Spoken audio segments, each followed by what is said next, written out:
Hello and welcome. जैसा कि आप सभी को पता है कि भाई इस चैनल पर ऑन डिमांड कंटेंट मिलता है, तो भाई ऐसी एक डिमांड आई थी कि भाई जो स्वामी श्रद्धानंद कॉलेज में जो एडमिशन का या फिर जो डॉक्यूमेंट वेरिफिकेशन का जो फॉर्म है उसको फिलअप करने का एक वीडियो बनाओ, उसको कैसे फिल करना इस टॉपिक पर एक वीडियो लेकर आओ। तो आप सबकी डिमांड पर वो वीडियो जो है कि मैं लेकर आ चुका हूँ। इस वीडियो में हम वही डिस्कस करने वाले हैं कि किस तरीके से वो फॉर्म को फिलअप करना है। तो हम फॉर्म को भरने जाएं उससे पहले हमें कुछ बातें जो है कि फॉर्म के बारे में पता होनी चाहिए कि उसमें जो 5 पेजेस हैं उसमें जो स्टार्टिंग के 2 पेजेस है यानी 1 और 2 नंबर का जो पेज है वो सिर्फ और सिर्फ आपके लिए पर्सनल डिटेल्स के लिए, आपके डिटेल्स के लिए, लाइक आपका नाम वगैरह वगैरह। आगे के जो 2 पेजेस है वो एंटी रैगिंग या फिर जो एफिडेविट है उसके पेजेस हैं, जिसमें कि आप कंसेंट कर रहे हो, आप सिग्नेचर कर रहे हो कि आप जो है कि कभी भी रैगिंग या फिर उससे रिलेटेड किसी भी एक्टिविटी में पार्टिसिपेट नहीं करोगे या पार्ट नहीं बनोगे उसका।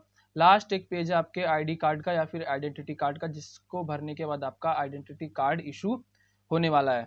तो वीडियो को हम स्टार्ट करें इससे पहले मैं आपसे रिक्वेस्ट कर देना चाहूँगा, और वो रिक्वेस्ट ये है कि भाई आप सब वीडियोस तो देखते हो मेरी, लेकिन सबसे ज़्यादा वो देखते हैं जिन्होंने चैनल को सब्सक्राइब नहीं किया है। तो भाई चैनल को सब्सक्राइब कर लो यार, आप लोगों का ही चैनल है, आप लोगों के डिमांड पर कंटेंट मिल रही है, तो फिर क्या ही प्रॉब्लम है। इसलिए चैनल को सब्सक्राइब करो और उसके बाद शेयर करो एंड देन लाइक भी करो अगर आपको अच्छा लगता है तो चलो अब मुद्दे की बात करते हैं और देखते हैं कि वो फॉर्म को हमें फिलअप किस तरीके से करना है। तो सबसे पहले आप अगर यहाँ पे आ जाओगे तो आपको ये फॉर्म आपको दिख जाएगा कि किस तरीके से आपका ये फॉर्म है। आपका सबसे पहले ऊपर ये कॉलेज का नेम लिखा हुआ है, उसके बाद ये एड्रेस वगैरह है एंड देन उसके बाद मेन मुद्दे की बात यहाँ पर जो ये लिखी हुई है, ये एडमिशन फॉर्म है 2022-2023 के स्टूडेंट्स के लिए।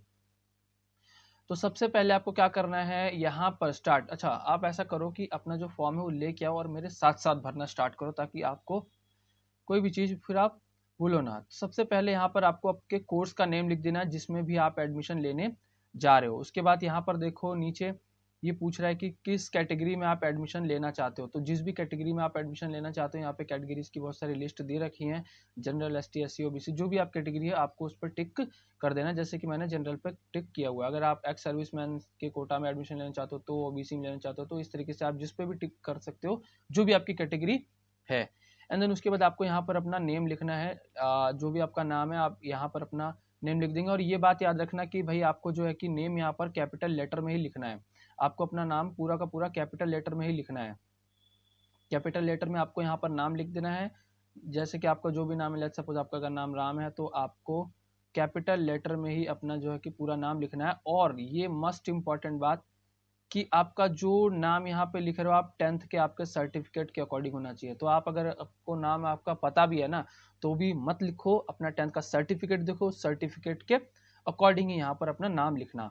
उसके बाद यहाँ पर आप अपनी डेट ऑफ बर्थ डाल देना। डेट ऑफ बर्थ डालने का तरीका भाई मैं आपको बता देता हूँ कि डेट ऑफ बर्थ किस तरीके से डालना है। लेट्स सपोज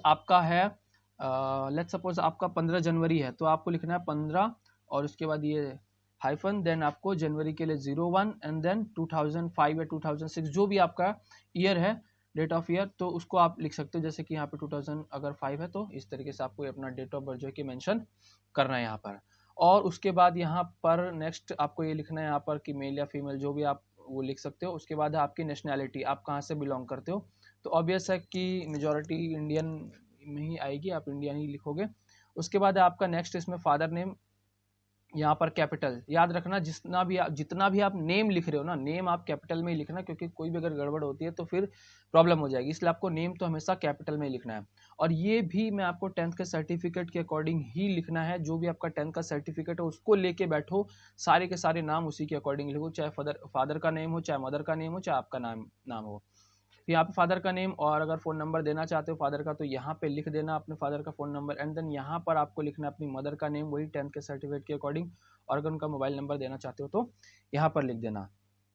फिर उसके बाद आपका नीचे आता है यहाँ पर office address of the father, mother, guardian and phone number. तो आपका जो भी आपके फादर या मदर का जो भी आप जिसका भी देना चाहते हो, आप यहाँ पर उनके ऑफिस का एड्रेस मेंशन कर देना इस वाले प्लेस पर जहाँ आपको हाईलाइट कर रहा हूँ। एंड वहाँ पर आप फ़ोन नंबर भी जो कि मेंशन कर देना। फिर उसके बाद नीचे आता है परमानेंट एड्रेस। तो यहाँ पर आप अपने परमानेंट एड्रेस लिखोगे। प्रेफर करना कि आपके आधार कार्ड में जो हो वही लिखना। तो इन दोनों लाइनों में आप अपना परमानेंट एड्रेस लिख दोगे। एक लाइन में आता है तो एक लाइन में लिखो, अदरवाइज एज यू विश। उसके बाद आता है आपका लोकल एड्रेस। लोकल एड्रेस का मतलब ये है कि जहाँ पर आप अभी करेंटली रह रहे हो, जहाँ पर आप करेंटली रह रहे हो उसका एड्रेस आपको यहाँ पर मेंशन करना है। और उसके बाद यहाँ पर जो ये जो बॉक्स बना हुआ है, इस बॉक्स में आपको अपना एक पासपोर्ट साइज फोटो प्रेफर करना है कि रिसेंटली खींचा हुआ फोटो हो, वो आपको यहाँ पर मेंशन कर देना है। जिस भी तरीके से आप यहाँ पर अपना फोटो लगा देना।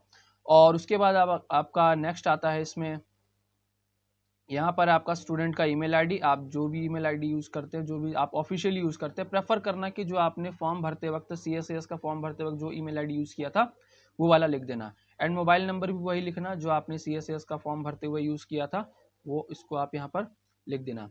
एंड देन उसके बाद अपना आधार नंबर चेक करना, आधार नंबर को यहाँ पर लिख देना जो प्लेसेस मैंने हाईलाइट किए हैं। उसके बाद अब आती है आपकी मेन काम, जिसमें कि आपको अपने CUET के मार्क्स लिखने हैं। तो यहाँ पर देखो सब्जेक्ट आपको ये नहीं लिखना है जो मैंने लिखा हुआ है यहाँ पर, जैसे इंग्लिश वगैरह, अकाउंटेंसी।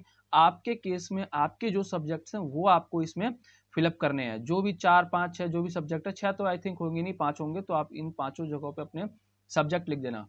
उसके आगे आपको यहाँ पर अपना परसेंटाइल लिखना है। परसेंटाइल देखो पॉइंट में वो आई थिंक 6 तक गया हुआ है, पॉइंट में 6 पॉइंट से। अगर लेट्स सपोज आपका जो परसेंटाइल है अगर आपका उसमें करीब 95.32156, तो आप इसमें आपकी मर्जी है कि आप कितने पॉइंट देना चाहते हो, 2, 3, 4, जितना पॉइंट देना आपको दे देना। ये जो परसेंटाइल है आप यहाँ पर लिख दोगे। यहाँ पर अपनी परसेंटाइल, इसमें उस सब्जेक्ट की परसेंटाइल, इसमें परसेंटाइल एंड देन उस सब्जेक्ट का जो नॉर्मलाइज्ड स्कोर है, नॉर्मलाइज्ड स्कोर यानी कि जो आपका 200 का तो पेपर था, तो उस 200 में से आपके जितने मार्क्स आए हैं आपको इन बॉक्सेस में सब्जेक्ट वाइज वो आपको लिखने हैं। कंफ्यूजन यहाँ पे हो रही थी कि भाई इस वाले प्लेस में क्या लिखना है, इस वाले प्लेस में आपको क्या लिखना है, ये प्रॉब्लम आ रही थी। तो देखो यहाँ पर लिखा हुआ है aggregate of the normalized score of the concern subject. ये आपको क्या करना है कि जिस सब्जेक्ट को लेकर आपका एडमिशन हुआ है वो आपको यहाँ पर लिख देना है। अगर आपको नहीं पता कि भाई मेरा कौन कौन सा सब्जेक्ट लिया, आपने बहुत ज़्यादा सब्जेक्ट चूज कर लिया था CUET में और आपको नहीं पता कि आपका कौन सा सब्जेक्ट के बेसिस पर एडमिशन हुआ है, तो ऐसा करो, अपने जो CSS का रजिस्ट्रेशन पेज था जहाँ पे आपने रजिस्टर किया हुआ था, तो जहाँ पे आपको सीट एलोकेट हुई थी आप वहाँ चेक करो, जहाँ पर आपको सीट एलोकेट हुआ था, माई एलोकेशन जो आपके पास बटन आते हैं, आप वहाँ पे क्लिक करो, आपको वहाँ पर ये दिख जाएगा। तो ये बहुत ईजी, अगर नहीं हुआ तो आप मुझे बताना, मैं आपको एक पोस्ट डाल दूँगा, कम्युनिटी पोस्ट, जिसमें कि आपको मैं शेयर करके बता दूंगा कहाँ पर है वो। फिर उसके बाद आपको यहाँ पर आता है 12th में आपने जो सब्जेक्ट्स पढ़े हुए थे उन सब्जेक्ट को यहाँ पे लिख देना। हालांकि कुछ बच्चों के पास 6 या 7 सब्जेक्ट है, तो भाई देखो जो मेन 5 सब्जेक्ट है उन्हीं 5 सब्जेक्ट को यहाँ पे आप लिख देना। और यहाँ पर लिख देना कि आप किस बोर्ड से पास आउट हुए हो, मेजोरिटी CBSE बोर्ड हो गया, जो भी मतलब बोर्ड होगा आपका लिख देना। उसके बाद आता है यहाँ पर आपका कोड, सब्जेक्ट का कोड क्या होगा, आपके जस्ट जो आपका मार्कशीट है ना 12th क्लास का, उसी में दिया होगा, आपको कहीं पे इसको ढूंढने की जरूरत नहीं पड़ेगी। इन कोड्स को भी आप सब्जेक्ट कोड को वहाँ पर लिख देना। और मैक्सिमम मार्क्स यहाँ पर सबके में 100 ही होगा, मेजॉरिटी बच्चे हैं जो इनका मैक्सिमम मार्क्स 100 ही होता है, और आई थिंक 100 होता ही है हर बोर्ड में, ठीक है। तो यहाँ पर आप मैक्सिमम मार्क्स में सब में 100 भर देना। उसके बाद आता है मार्क्स ऑब्टेंड। तो भाई मार्क्स ऑब्टेंड का आप देख लो कि उसमें आपको कितने मार्क्स आए हैं 100 में से, आपके हर एक सब्जेक्ट में उनके अकॉर्डिंग आप यहाँ पे लिख देना। और बात आती है परसेंटेज की, तो देखो अगर आपका मैक्सिमम मार्क्स 100 है तो टोटल ऑब्टेंड मार्क्स वाला ही आपका परसेंटेज माना जाता है, और आपको परसेंटेज तो निकालना आता ही होगा, आप उस तरीके से भी कर सकते हो अगर आपका मैक्सिमम मार्क्स डिफरेंट है तो। अदरवाइज तो फिर आप वही लिख दोगे, कोई प्रॉब्लम नहीं होने वाली है। अब आता है यहाँ पर गैप ईयर।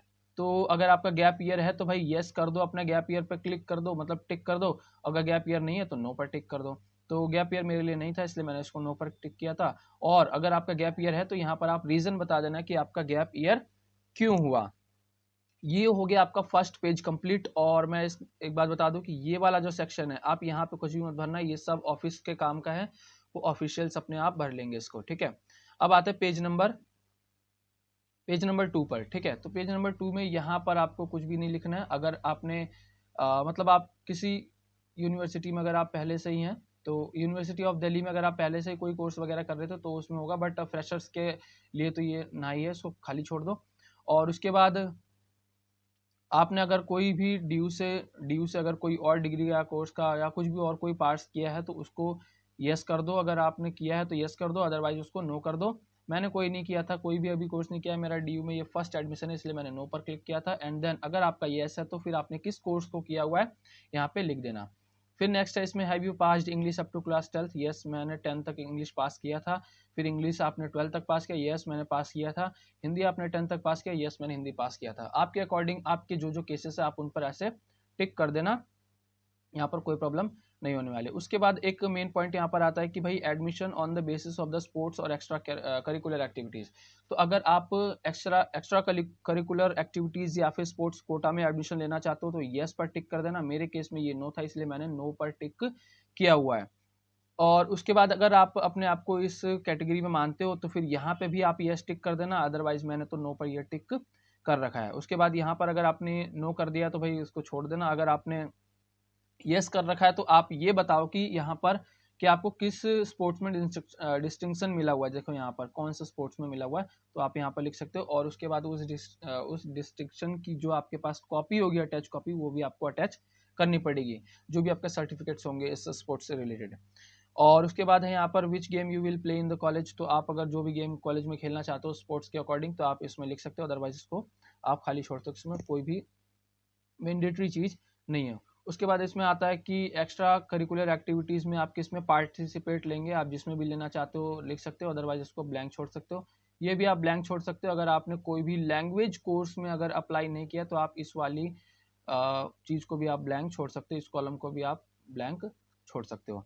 उसके बाद आता है डिक्लेरेशन और अंडरटेकिंग। यहाँ पर ये डिक्लेरेशन एंड अंडरटेकिंग यही सब है, इसको पढ़ लेना है। इसमें कुछ नहीं कि यही लिखा हुआ है इसमें कि मैं सारी चीज़ें सही दे रहा हूँ, सारी डॉक्यूमेंट्स क्लियर हैं। और उसके बाद 67% मेरी अटेंडेंस अप्रोक्स रहेगी और बस इसमें कुछ खास नहीं है। और यहाँ पर अपना डेट वगैरह लिख देना। और यहाँ पर ये जो मैंने हाईलाइट किया है अभी, ठीक है, ये जो मैं येलो कलर से हाईलाइट यहाँ पर मतलब ग्रीन कलर से जो मैं हाईलाइट किया था अभी में, यहाँ पर आपको अपने पेरेंट के सिग्नेचर करा लेने और यहाँ पर आपको खुद का सिग्नेचर कर देना है, डेट यहाँ पे मेंशन कर देना। और ये जो नीचे लिखा हुआ है ये सब ऑफिस के काम का है, आपको इसमें कुछ भी नहीं करना है। आपको आ जाना है पेज नंबर 3 पर।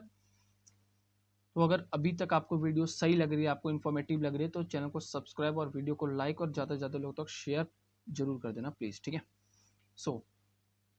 तो अब आते हैं आपके पेज नंबर 3 पर। अब इसमें देखो एफिडेविट बाय द स्टूडेंट। अब आपको यहाँ पर एक एफिडेविट, मतलब एफिडेविट जैसा तो कुछ नहीं है, आपको यहाँ पे सिग्नेचर वगैरह ही करना है। इसमें बेसिकली यही बताया गया कि आप किसी भी जो है कि रैगिंग रिलेटेड एक्टिविटीज़ में पार्ट नहीं लोगे, ना ही ऐसा करोगे। और आपने जो रेगुलेशंस है, रूल रेगुलेशंस है कॉलेज के, वो पढ़ लिए हैं, UGCF ने जो भी इशू किया हुआ है। उसके बाद आपको यहाँ पर अपना नेम लिख देना है, ठीक है, आपको अपना फुल नेम लिख देना है, वो भी कैपिटल लेटर में। और यहाँ पर आपको अपना प्रोग्राम लिख देना है, जिस भी प्रोग्राम में आप एडमिशन लेने जा रहे हो, सन ऑफ या डॉटर ऑफ आप यहाँ पर लिख देना। अपने मम्मी या पापा का नाम यहाँ पर आपको लिखना है, पेरेंट का नाम लिखना है आपको यहाँ पर। उसके बाद कुछ भी नहीं करना है, ये पढ़ लेना अगर आपको पढ़ने का टाइम हो तो, और नहीं है तो फिर उसके बाद यहाँ पर आप डेट लिख देना, जिस भी डेट को फॉर्म भर रहे हो उस मंथ को लिख देना एंड ईयर लिख देना। और यहाँ पर आप अपना सिग्नेचर कर देना, इस वाले पार्ट में अपना सिग्नेचर कर देना। और अगेन वहीं पर यहाँ पर ये कैपिटल लेटर में अपना नाम लिख देना, ठीक है। तो ये पेज भी हो गया आपका कंप्लीट। और ये वेरिफिकेशन में आपको कुछ भी नहीं करना है। जब आप इसको काउंटर पर जमा करोगे जाकर न्यू या ओल्ड कैंपस में, तो आपको ये सारी चीज़ें वो खुद ही भर लेंगे, इसमें आपको कुछ भी नहीं करना। ये पेज भी हो गया आपका कंप्लीट। एंड आते हैं हम नेक्स्ट यानी कि 4th पेज पर। ये पेज है आपके पेरेंट के लिए, ठीक है, ये पेज आपके पेरेंट के लिए। आपका यहाँ पर नाम आएगा, ठीक है, यहाँ पर जैसे कि लिखा हुआ माई वार्ड, इसलिए आपका यहाँ पर नाम आएगा। जो भी आपका नाम है आप यहाँ पर अपना नाम और अपना जो एनरोलमेंट नंबर वगैरह तो खास कुछ है नहीं, इसलिए आप अपना सिर्फ यहाँ पर नाम लिख देना। अगर आपके पास इसको पढ़ने का टाइम हो तो पढ़ लेना। और अगेन यहाँ पर आप डेट लिख देना, जिस भी डेट को आप साइन कर रहे हो, और ये मंथ और आपका ये ईयर। और इस वाले प्लेस में अपने पेरेंट का सिग्नेचर करा लेना और यहाँ पर कैपिटल लेटर में अपने पेरेंट का नेम लिख देना। फिर से मैं आपको वही बात बता रहा हूँ कि भाई 10th के सर्टिफिकेट से मैच तो होना ही चाहिए, ये मैंडेटरी है। और रह गई बात इस वाले फील्ड की, तो भाई ये लोग वो खुद ही भर लेंगे, ये ऑफिस के काम का है, आपका कुछ भी इसमें नहीं करना है। ओके, देन अब आते हैं हम यहाँ पर लास्ट पेज यानी कि admit card, sorry ID card वाले में। तो ये आपका जो कंप्यूटराइज्ड आइडेंटिटी कार्ड निकलने वाला है, ये फॉर्म उसके लिए है, मतलब ये पेज उसके लिए है। अगेन आपको इस वाले जो ये बॉक्स है, आपको इसमें अपना जो है कि फ़ोटो चिपका देना है, पासपोर्ट साइज़, जो कि रिसेंट लिया हुआ हो। लेट्स सपोज आप कुछ इस तरीके से लिखते हो, मेरी ड्राइंग अच्छी नहीं है तो यहाँ पर अपना फ़ोटो पेस्ट कर देना। उसके बाद आता है इन जो बॉक्सेस है, ये जो बॉक्सेस है आपको इसमें क्या करने हैं, हाँ, इन बॉक्सेस में आपको अपना नेम लिखना है कैपिटल लेटर में, अगेन वही 10th के सर्टिफिकेट से मैच होना चाहिए, और एक एक बॉक्स छोड़ देना अपने एक नाम के बाद। जैसे कि आपका नाम लिखा आपने यहाँ पर क्या डिस्कस कर रहे थे हम, क्या नाम होगा आपका, राम है ना, तो आपने इस बॉक्स में लिखा आर, इस बॉक्स में लिखा ए, और इस थर्ड वाले में लिख दिया आपने एम। तो फिर ये वाला जो बॉक्स बच गया इसको छोड़ देना, अब यहाँ से स्टार्ट करना, ठीक है, यहाँ वाले से स्टार्ट करना, एंड उसके बाद सो ऑन ऐसे अपना कर देना। उसके बाद इस वाले में लिख देना कि आपका कौन सा प्रोग्राम है, आपको यूनिवर्सिटी ने मतलब कॉलेज ने आपको रोल नंबर तो इशू कर दिया होगा, जाके अपना ईमेल चेक करो, ये भर देना वहाँ पर। और उसके बाद है डेट ऑफ एप्लीकेशन या फिर डेट ऑफ पेमेंट, जो भी आपने पेमेंट किया था, जो 13,000 वाली पेमेंट की थी ना, अगर आप बीकॉम के होंगे तो आपको पता होगा 13,055 रुपये का जो पेमेंट हुआ था, ये उसकी डेट है। आप अपने फॉर्म में जाके चेक करो, पेमेंट स्लिप जो है आपके पास ड्यू की, उसमें जाके चेक करो, आपको उसमें दे रखा होगा। फिर उसके बाद आती है आपको यहाँ पर डेट ऑफ बर्थ, वही आपका यहाँ पर इस वाले एरिया में आपका डेट आ जाएगा, इस वाले में आपका एरिया में मंथ आ जाएगा, और यहाँ पर ये ईयर आ जाएगा। ये हो गया क्लियर।